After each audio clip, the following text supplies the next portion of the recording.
தஞ்சையை ஆண்ட செவ்வப்ப நாயக்கர் காலத்தைச் சேர்ந்த கல்வெட்டு ஒன்று தஞ்சை ரயில் நிலையத்துக்கு வடக்கில் உள்ள பள்ளிவாசலுக்கு அருகில் நடப்பட்டுள்ள கல்லொன்றில் இருப்பதாக திரு குடவாயில் பாலசுப்பிரமணியம் அவர்கள் தனது நூலான தஞ்சை நாயக்க வரலாற்றில் குறிப்பிட்டுள்ளார். இதன்படி கிபி 1550ஆம் ஆண்டு தஞ்சை நாயக்கர் வம்சத்தைச் சேர்ந்த செவ்வப்ப நாயக்கர் ஆட்சி காலத்தில் தஞ்சையில் இருக்கும் சமுசுபீர் பள்ளியைச் சேர்ந்த பக்கிரிகளுக்கு நிலம் கொடுக்க வேண்டும் என எண்ணினார்.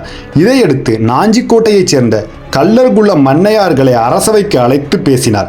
நாஞ்சிக்கோட்டை மன்னையார்களின் எல்லையில் உள்ள நிலப்பகுதியில் 7 வேலி நிலத்தினை பள்ளிவாசலுக்கு அளிக்குமாறு கோரினார். மன்னரின் கோரிக்கையை ஏற்ற மன்னையார்களான சிலம்பா மன்னையார், வேல் மன்னையார், கோபால் மன்னையார், தம்பா மன்னையார் மற்றும் ஒரு மன்னையார் முதலியோர் தங்களது எல்லையில் அமைந்துள்ள 7 வேலி நிலத்தினை பள்ளிவாசலுக்கு அளித்தனர்.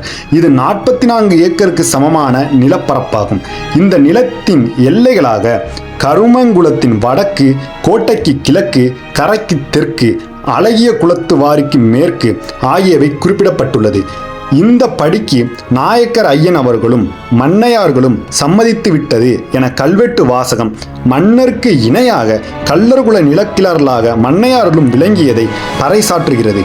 இந்த தானத்திற்கு பிராமணரோ சூத்திரரோ ஏதேனும் பிரச்சனை உண்டு பண்ணினால் அவர்கள் காசி மற்றும் ராமேஸ்வரத்தில் பசுவை கொன்ற தோஷத்திற்கு ஆளாவார்கள் என்றும், இந்த தானத்திற்கு துலுக்கர் ஏதேனும் சச்சரவு செய்தால் மெக்காவில் உள்ள பள்ளிவாசலில் பெற்ற தாயை தனா செய்த பாவத்திற்கு ஆளாவார்கள் என குறிப்பிடப்பட்டுள்ளது.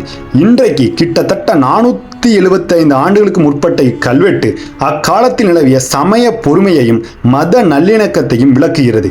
பள்ளிவாசலுக்கு 44 ஏக்கர் நிலத்தை தானமளித்த நாஞ்சிக்கோட்டை மன்னையார்கள் இன்றும் இப்பகுதியில் வாழ்ந்து வருகின்றனர். தமிழ் தேசிய போராளிகளும் திருமதி சசிகலா அவர்களின் கணவருமான நடராசன் நாஞ்சிக்கோட்டை பகுதியைச் சேர்ந்த மன்னையார் வம்சத்தில் உதித்தவர் ஆவார்.